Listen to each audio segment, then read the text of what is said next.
Okay. That's how bad the walkways look.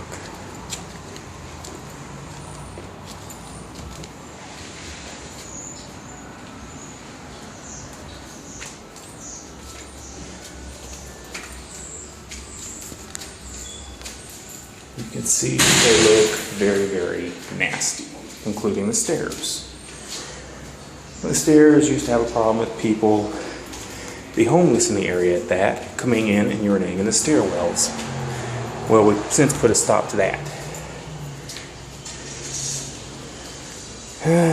Okay, she got her plan in good.